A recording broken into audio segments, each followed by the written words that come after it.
Hey everybody, Harv here. Let's continue our lecture from the Cold War. So we last left off, we were kind of setting the scene. We talked about some of the major causes. We kind of introduced what the Cold War is and was, kind of gave a time frame for that. Talked a little bit about the Berlin airlift and some of the opening, more aggressive, the kind of the aggressive start to the Cold War, and the United States' kind of ideology and plan to stop the spread of communism and containment.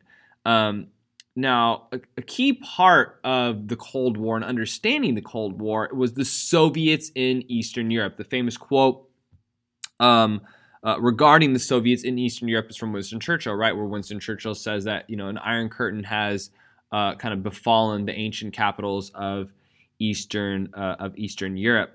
All right, and it was the Soviet domination of Eastern Europe, right? Right after World War II, the Soviets are gonna have control over Eastern Europe, and it's very. And you're gonna say like, well, wait, why? Well, they had pushed the Nazis all the way out of the Soviet Union, of Russia. Remember, the Soviets in the early 1940s, in the early start of the war, the Nazis were knocking on the doors of Moscow, very similar to Napoleon. And the Soviets pushed them all the way back over a course of a couple of years until 1945, back to Germany and back to Berlin. And so the Soviets, in that push, the Red Army, in that push from east to west, pushing the Nazis out, had gained control of a lot of territory in Eastern Europe. Okay, and they're going to quickly consolidate their control over Eastern Europe. Why? Well, they had greatly suffered from the invasion of World War II, and like I talked about in our previous lecture, they were over being invaded by the West. They've been invaded by Napoleon, Crimean War, World War I, and Hitler. All right.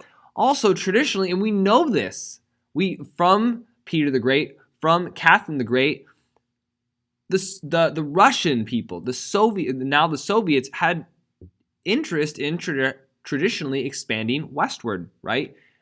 Peter the Great with his window to the west, St. Petersburg, and Catherine, right? We know that Catherine expanded into the Crimea and other parts of the Middle East and Europe as well. Okay, Stalin's gonna revive the old Comintern. He's gonna be really laser focused on spreading communism. That's gonna be a huge part of his foreign policy, and he's going to bring the governments of Eastern Europe countries under his control. Czechoslovakia, Poland, Hungary, Bulgaria, Romania, Eastern Germany, areas that the Red Army had conquered in World War II. Well, he's simply going to make those countries communist, okay, and under his control. And this is going to be a huge reason and key facilitator in why the United States, why the West is going to react the way they do, okay, with Germany, with the Marshall Plan, containment, and the Berlin airlift, okay? And this is kind of the map. We'll look at some other maps in class for this year, 2020, because of the coronavirus. We will not be looking at these maps in class because this stuff is not on your AP exam. But this is kind of what the world looks, like in the post-World War II era. You have Germany, which has been greatly reduced in size yet again. You can see different parts have been given to Poland. Eastern Prussia no longer exists. It is going to be under the control of the Soviet Union, and Russia still owns some of this part today. You can see Czechoslovakia, Hungary, the Yugoslavia, Poland.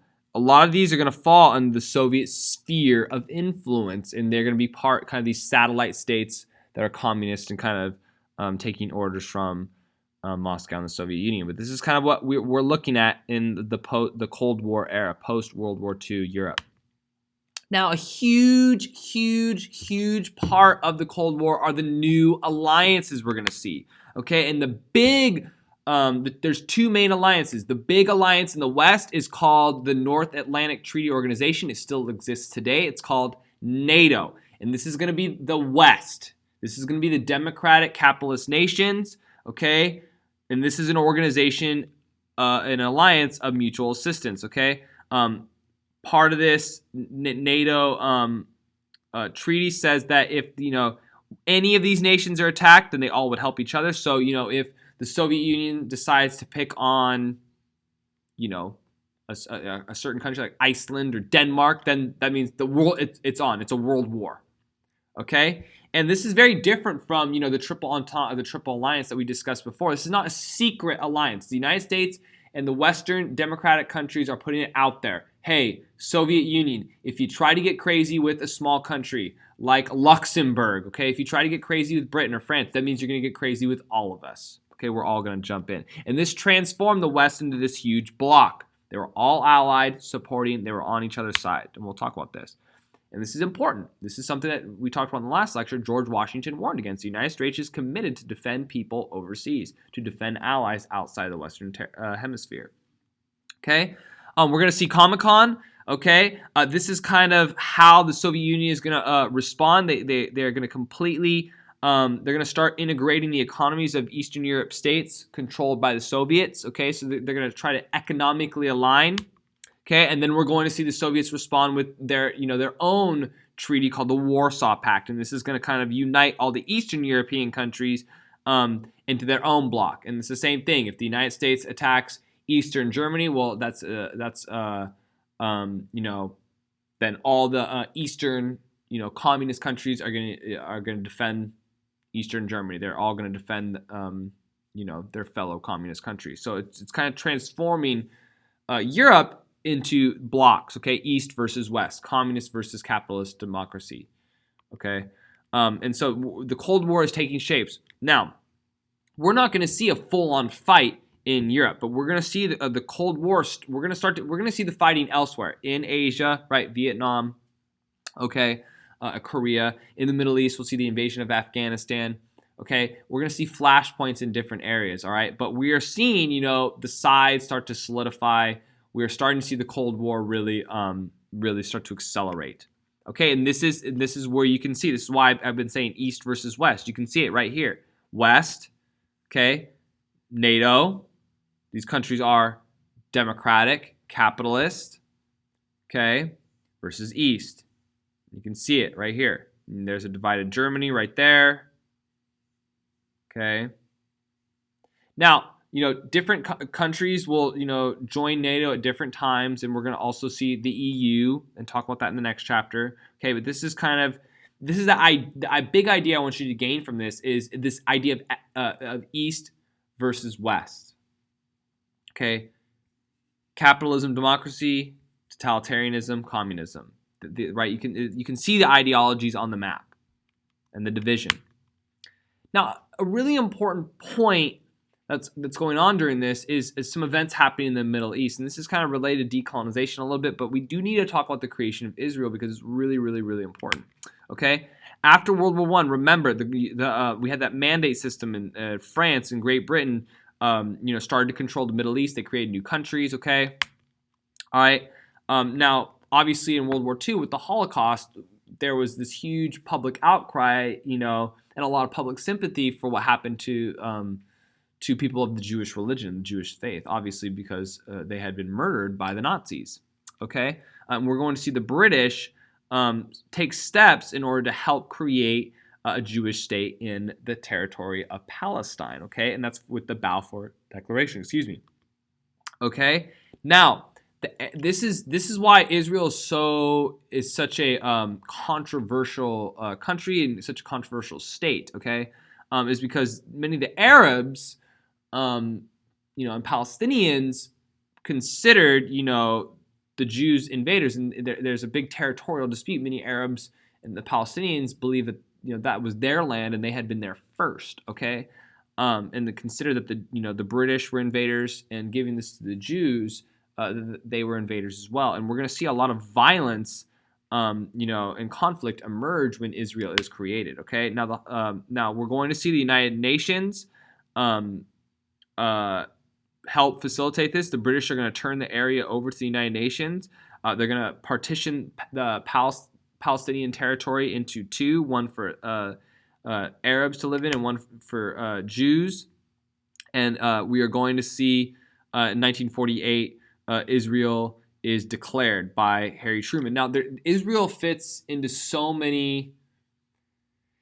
the Cold War picture. The United States is going to support Israel, and we're going to see the United States trying to kind of gain a footing for having a capitalist democratic country in the Middle East and openly support them. Now, obviously, on the other side, we're going to see what? The Soviets are going to kind of go in there and start to support the Arabs, right? And try to influence them with communism and totalitarianism. All right, so we're starting to see some, with the creation of Israel, we're starting to see the Cold War reach the Middle East.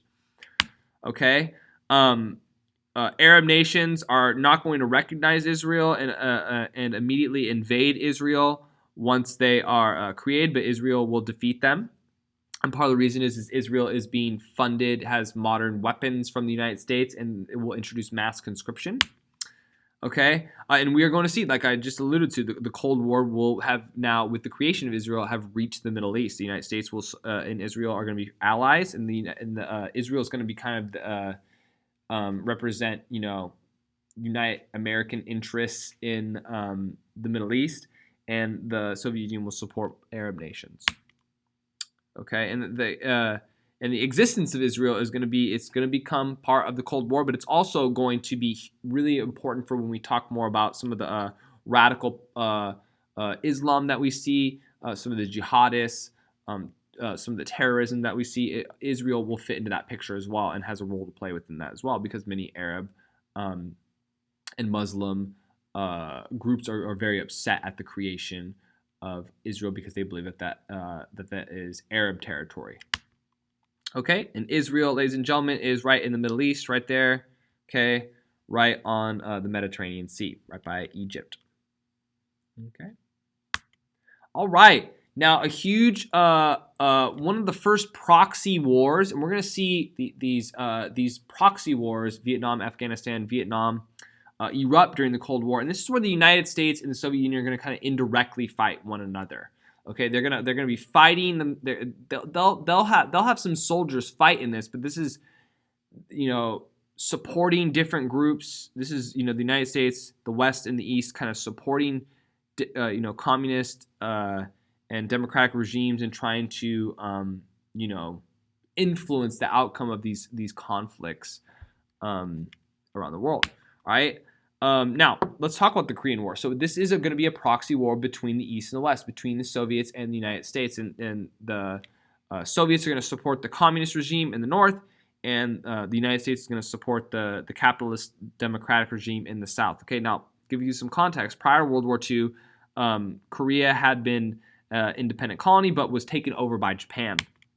Okay, and after World War II, Korea was divided into two kind of blocks. Okay, in the North, you had the Democratic People's Republic of Korea, Communist Northern Korea, supported by the Soviets, and in the South, you had the Republic of Korea, supported by the United States. Okay, now North Korea is going to invade the South. Okay, they're going to cross the 38th parallel and invade. All right, and the UN, mainly at the kind of urging of the United States, is going to try to help defend South Korea, and this is the United States employing containment. They want to contain communism. Okay, they want to stop it. And so we are going to see the United States policy of containment in action as they help South Korea fend off communism. Okay, now, and I'm not going to go into too much detail. A key event that's happened that I haven't really talked about too much is China has become communist. Okay, Mao Zedong takes over China from Chiang Kai-shek, and China is going to become a communist nation, and China is going to help North Korea.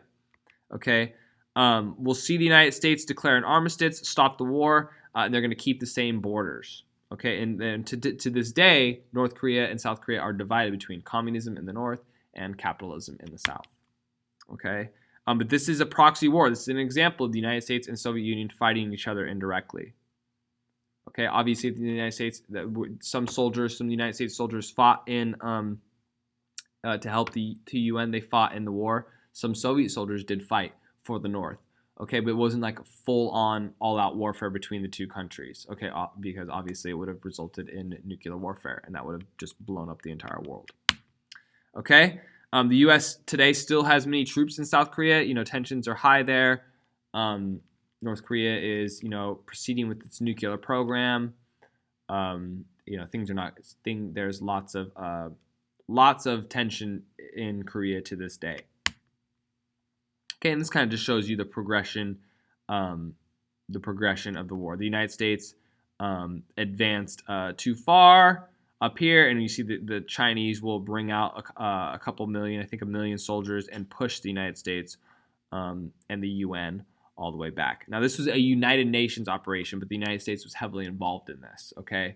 And they kind of disguised their involvement through the United Nations, okay? But China and the USSR were also involved in this, okay? But a proxy war, the communist countries and the Soviet Union and the democratic capitalist countries, the United States kind of indirectly fighting one another through this Korean conflict, okay? All right, now, a couple things happen in the Cold War, ladies and gentlemen, is kind of it goes up and down. All right, you kind of have huge areas of tension where the tension goes up, and then you might have chillness. Things kind of chill out, calm down. Okay, and that's called détente. It's really important to know that we're gonna see the Cold War reach get really, really tense, really crazy, and then there'll be moments of chill period. We're going to see some easing of Cold War tensions in the 50s, okay? There's going to be an armistice with Korea. Stalin will die, okay? And you're going to start to see the world talk about, control over nuclear weapons, okay? And, maybe we should, the world is going to start to, talk about, hey, maybe we should, not have hundreds of thousands of nuclear weapons around. Maybe we need to have like arms limitations, okay? So you're going to start to see some chillness. Okay, but there's a meeting in Geneva, okay, between France, Britain, the United States, and the Soviet Union. There's not going to be a lot of agreement, and the Cold War is going to kind of be back on. But it's not going to be. We're going to see tensions kind of just go up and down. So keep your mind, aware of that as we discuss the Cold War. Now, with Stalin dead, there's going to be a new leader, and that's Nikita Khrushchev. Okay, he really didn't have the absolute power of Stalin. He wasn't as brutal as Stalin, and Khrushchev didn't really like Stalin. Okay, and he's going to retreat from Stalinism. Now, he wanted to make sure that the Communist Party was in control, but he wanted to reform some of Stalin's policies. Okay, he's going to allow for greater expression. So we're going to see some very famous literature during the Soviet times, like Dr. Zhivago. Okay, and he's going to decentralize some of the economy. Now, this is going to be a big part, ladies and gentlemen. I'm kind of getting ahead of myself here. One of the ways the United States is going to win, and the West is going to win the Cold War is economically. It's not going to be a military fight. Okay, it's going to be in economics, and this is very similar to almost Lenin, right, with his new economic plan. Khrushchev is going to start to remove some restrictions on capitalism. He's going to introduce some capitalism because he's realizing quite quickly that pure communism, the government control and everything, it just isn't quite working. And we're gonna see that be eventually the dagger for the Soviet Union is that pure communism, the government controlling everything. They simply aren't they can't spend as much money, and they simply just can't keep up with capitalism. Okay, but so Nikita Khrushchev is going to retreat from Stalinism. He's going to open up a little bit of the economy, just a little bit. Okay, we'll see Gorbachev do a whole bunch more at the end of the Soviet Union, and he's going to denounce Stalin's policies and purges. Okay, he's going to remove Stalin's supporters from the government. He's not going to execute them. He was very much anti-Stalin. This is Nikita Khrushchev. He's still communist. He still believes in communists, but that brutality, that paranoia of Stalin, that's not going to be Khrushchev's way of ruling. Okay, and so he's going to allow for a little bit more freedom in Eastern Europe to operate more freely from the Soviets. He's still going to control Eastern Europe, but he's not going to be nearly as brutal as Stalin. Okay, now there's a couple crises I want to discuss. Okay, in 1956. And let's go through them, okay? First, let's go through the Suez Crisis, okay? In Egypt, okay? Egypt's going to go to war with Israel, all right, and nationalize the Suez Canal. Now, this is important for a couple reasons. France and Britain are going to intervene militarily, but the United States is not going to, okay? The Soviet Union okay, is going to protest this British and French, military intervention, but they're not going to intervene, okay? And the result of this is that Egypt is going to maintain control of the canal while the United States and the Soviet Union show constraint in avoiding a war. Moreover, and this is so important, and I want you all to understand this. Check this out. Western Europe, Britain, we know why Britain, from imperialism, and France, for that matter, want the Suez Canal, right? Britain for trade, to be able to trade around the world, that's really important when it comes to trade. Also, Britain especially has had a lot of influence in Egypt, okay? They don't want to give that up, but it's really important. Western Europe, Britain and France, they cannot do anything without the support of the United States. Remember, the United States is becoming their military, their navy, their army, their protector, all right, with NATO in there especially. And they can't impose their will on the world without the United States. And that's very important, okay? Also, we're going to start to see Poland start to try to exercise some freedom against the Soviets, okay? We're going to see Gomulka, all right? We're going to see the Soviets, the Polish refuse the Soviet choice of prime minister and put in Gomulka as their leader, and he's going to end up being acceptable to the Soviets. And we're going to see, some Eastern European countries try to test how much freedom can they get from that, that iron chain from Moscow. Remember, they are under the control indirectly of Moscow, okay? And they are communists because they're being forced to. And so you're going to see Poland, we're going to see some countries really try in different ways to exercise their own freedom. Now, sometimes it might work a little bit, sometimes it won't work a little bit, okay? And so we're seeing, the first kind of inkling of Poland trying to free themselves a little bit of Soviet influence, okay? Now, we're going to see the Hungarians have an uprising, okay? Nagy, he's gonna be a minister. He's gonna be kind of the leader, and he's gonna want to make the country more neutral and take them out of the Warsaw Pact. And we're gonna see the Soviets go, They're gonna invade. They're gonna bring in their tanks, execute him, and put in their own, leader. Okay, so you can see Poland. They kind of just they didn't get too radical against the Soviets. This guy right here, Nagy, he wanted to make the country neutral, take them out of the Warsaw Pact, and make some big changes. That was unacceptable. This was a little bit more acceptable because it was a little bit more of a moderate change with Poland. Okay, now a couple other confrontations, and we'll stop soon. Okay, one of the big ones is the space race. Okay, and the Soviets are gonna take an early lead in this space race with Sputnik, which is the first satellite into space. Now, it's a funny story. When Sputnik was launched, my grandpa Roger, okay, was so terrified, and the United States was terrified about this because a satellite, maybe this means that maybe the Soviets can nuke, the United States from space and without us even knowing. My grandpa, he got so scared with this, and literally that night when he watched this on TV, he went outside with a shovel and started digging a nuclear bunker in the backyard of his house. And he literally did that, okay? He literally went and got like a gigantic bulldozer and started digging in the backyard. And somewhere in Santa Paula, and I'm not kidding about this, there is an underground bunker in someone's house, and they probably don't even know it, okay? Because my grandpa built one, all right? But he was terrified of the idea of Sputnik and satellites, and the United States was terrified that this Sputnik, it was about the size of a basketball, it was really small. This idea of the Soviets being able to put stuff up into space, and this meant that they could reach America or any of the NATO countries, the West, at any time. The Soviets are going to shoot down a spy plane, a U-2, okay, and Khrushchev is going to demand an apology from Eisenhower.